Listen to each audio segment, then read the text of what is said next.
Hey everyone, Tim Starace from YYNOT here. And I'm hanging out with my buddy who's behind the camera, Alan Lobo.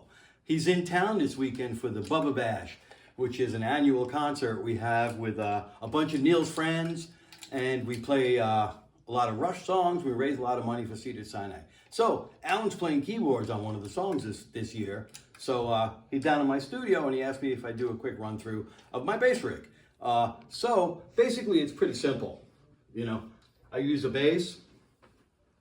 Only one? One of these fine animals here.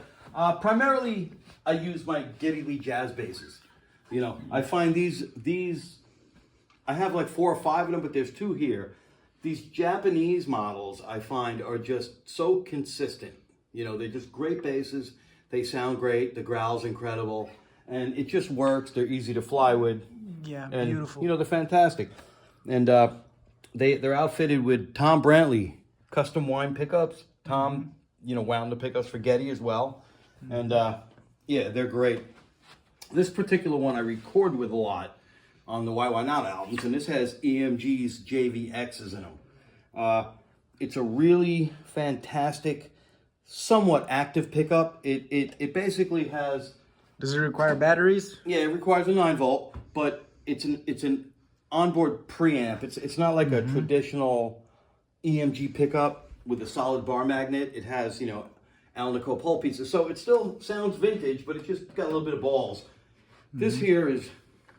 This is White Rick. This is White Rick. That's his name. He's a 1981 4001. This has the thinnest neck of any Rickenbacker I ever played. It's like a broomstick. Looks like it. Yeah, so thin that I had to have the nut, you know, the G-string moved in. And of course, like on all my Ricks, I totally destroy them with wavy Grover Titans. But only because they look cool and they're a lot better than those elephant ears, you know. So, yep, I do that. And what we have here... 1981, the white one? That's an 81. This is a 1972. This is, check out the bird's eye on the back of that. Yep, this is an all-original 1972 4001. Actually belongs to my wife, Dale. They bought this at Manny's Music in Manhattan in 1972. So, wow. It's been around, yeah. So and it's not a second-hand 1972. No, they bought it in 1972. No, I got the receipt from Manny's in a case. So, wow. It's exhibiting what they call glue glow, where the binding, the adhesive they use to put the binding on, would seep into the wood and discolor it. Yeah. So, but yeah, that's purty. Very, very beautiful. This one I got here, this is a... Not the square inlays. This is a P-bass, 1976 Precision P-bass. This was manufactured when they were running out of the swamp ash or whatever they used to use. So all they could get was big leaf maple. Okay, so it's a solid slab of big leaf maple. Now I'm going to hand it to Alan, and Alan's going to just say if you notice anything. Whoa, this weighs a... Wow, you can go to gym with this. Yeah, it's you can. Super heavy. Yeah. So this... Super heavy. Anybody who has a Steve Harris P-bass and wonders why they're so heavy, it's because Steve 76 was also big leaf maple. So Fender had to go far and wide to try to find maple slabs that were as heavy. So this is actually one. And what's really cool about this, as happened a lot in the factory at Fender, they needed more black basses that week, so they painted over the mocha. Oh, yeah. You see, this is the wood, this is the It was originally mocha, but they needed more black basses that week, so they just sprayed over them. You know, beautiful. Yeah. It's really great how that happens. Nice. And then this bugger here, this is my favorite. It's a 1977 Rickenbacker 4001, also with wavy Grover Titans. Yeah. And it has unmistakable growl. It's got a great neck, and Black Rick comes out with me every once in a while as well. White Rick I record with more than they take them out. So, And as usual, basically all I use are these two pedals. An EBS multicomp going into a SanSam power driver. This is it. And then it'll go into an SVT or two SVTs or whatever backline they give me. This one never leaves the house. I use backline gear all the time. So, you know, the SanSam power driver gives me my sound wherever I am and whatever I'm playing through. And then XLR straight out the front of house. It's just all analog technology. It's kick-ass. As you can tell, I am a Tech 21 fan. And that is because I love Tech 21. Yeah, can you give us a quick tour of the Tech 21 gear? Oh, I got so much here, man. But it's gonna be a 1-hour video. Right, not only am I a Tech 21 fan, which I was for years, but as of 2020, well, as I think 2018 I was a product endorser, but as of 2020 I got a full-time position at the factory. I am product manager for Tech 21. It's a fucking dream job. I get to play bass and build my favorite pedals in the whole world. But like some of the things I have here, just laying around, got the YYZ pedal. I have the full first one. This is the second one. This is the shapeshifter. We added a boost function. Okay. So this one's pretty badass, and the shapeshifter button. You know, so. And the big one? The DI2112. This is basically like the rack unit in a smaller package. Programmable. You program in 3 sounds. Again, these are all analog and they're great. 3 presets for the same pedal. Yeah, 3 presets. Nice. Here's a special edition MP40 shapeshifter. We only made a small limited amount of these for the 40th anniversary of Moving Pictures. The Red Ripper, if you know, you know. That's all I can say. What's so special about it? You don't need to talk about it. Yeah, if you know, you know. If you know, you know. We have a small amount of these on our Reverb store. You know, these are just, that's all I can say there. Oh, look, another power driver, because I got them all over the place. You know, you can never have too many power drivers. And as for recording, like the YYNOT albums or anything I'm doing, here's a SanSamp RPM and a SanSamp RBI. These are primarily the 2 racks I record with. Of course, there's a Getty here, and this is a SanSamp RM1. This is the original SanSamp rack mount number 1. Yeah, you said you found this. Can you give me? Can I has it? Yeah. Can I has it, please? And then over here, just because I like things to be even, I have another RBI and another RPM. Yeah.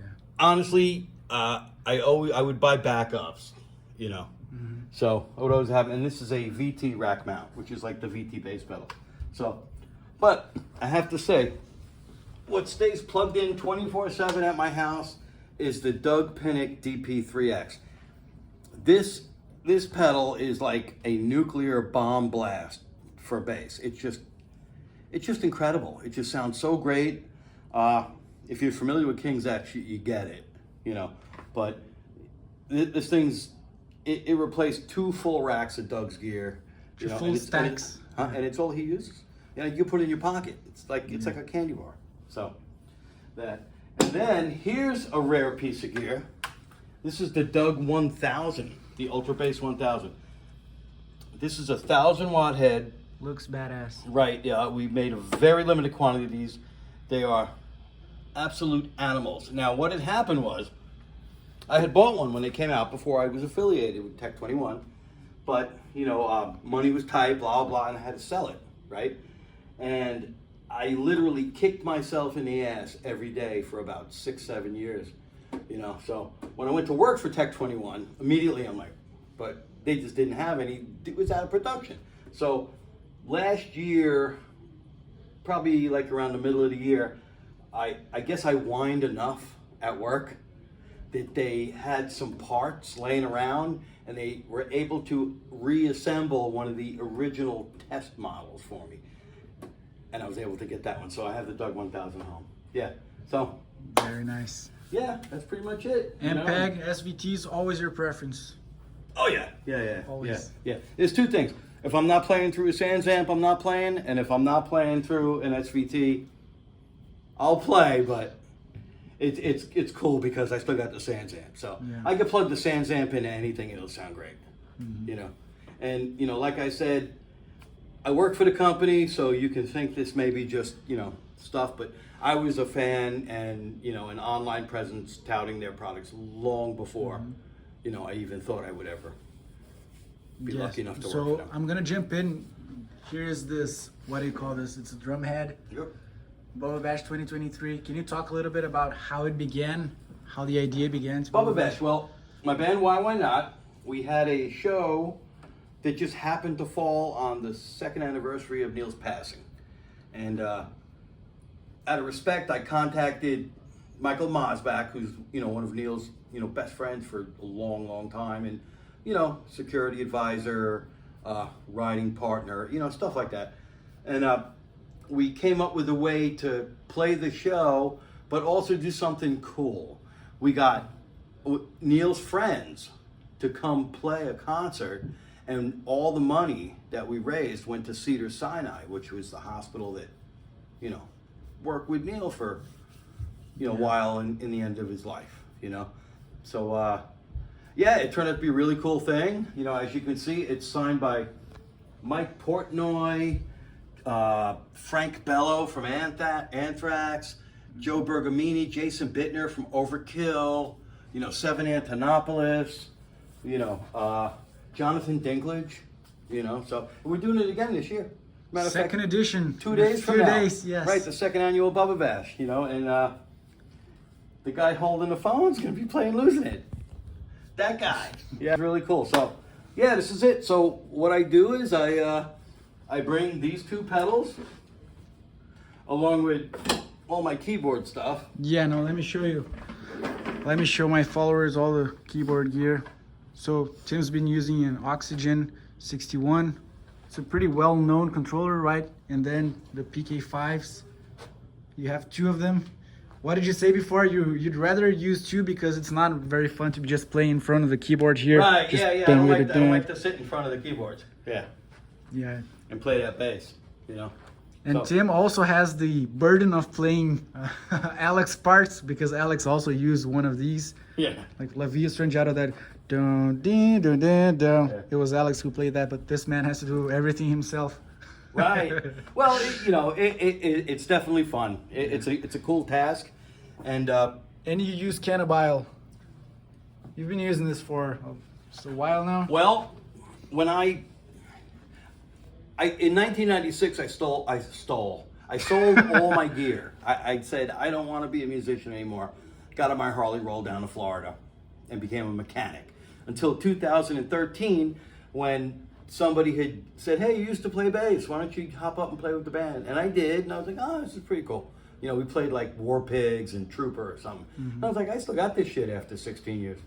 And then I got like a cheap bass from a pawn shop, and like a month later, I had an SVT, a Rickenbacker. You know, I got back into it. I didn't realize how much I missed playing until I stopped and started again.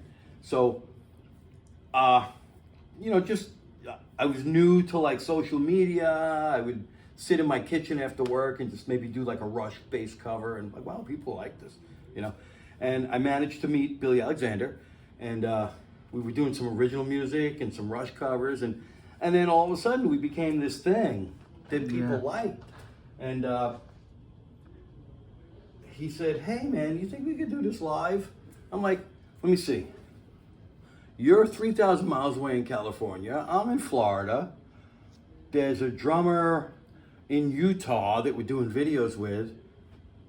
Fuck yeah, what could go wrong? Let's try this. Why not? You know? Why not? Why not?"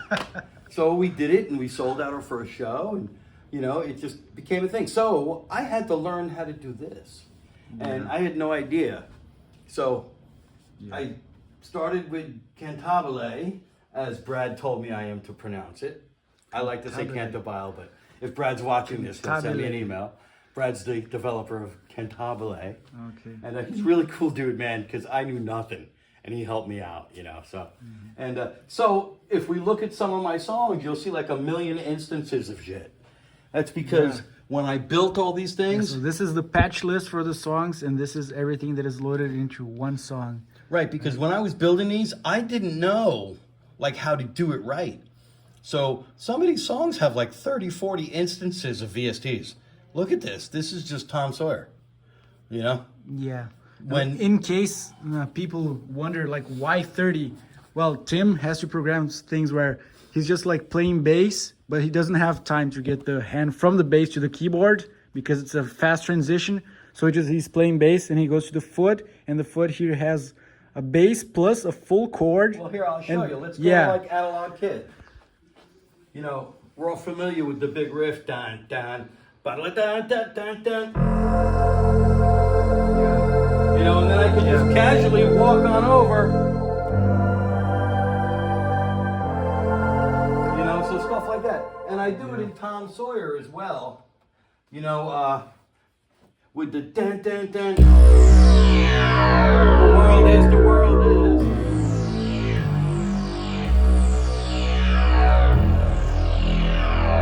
You know, A lot of copies, so many times you got a lot of instances of the plugin so that you can just be sure that you have everything covered up, right? Yeah. So I'm starting to learn how to condense things like by using like linked racks. But the problem I find with racks is, yes, I'm only using one instance of this VST over multiple songs, but when I tweak, the tweak goes along with it. So, you know what? I haven't had any real issues ever. Jesus, Mary, Mother, cry. You know, and it just seems to work. So yes, this is all taught by myself. So it's probably extremely inefficient, and I do way more work than I need to. But I'm learning. If it works, it works. It doesn't matter. But with the help of Alan, I'm starting to see a different angle of things, and you know, your sound packs really help me out, and your knowledge is great. I mean, I email you, you answer me right away. You know, so I'm starting to see a different angle of things and how to do things probably a little more efficiently, which I'm looking forward to in 2024. But for right now, I'm pretty happy with what I got. Yes. Thanks, bro. Yeah, man. I'm hugging you. Okay. That's how we're doing it. Right on, man. That's how we do. So yeah. Say goodbye to YouTube. Alan Lobo, VST Academy. Subscribe to Tim Starace. Tim Starace, YYNOT, Bubba Bash. Peace out.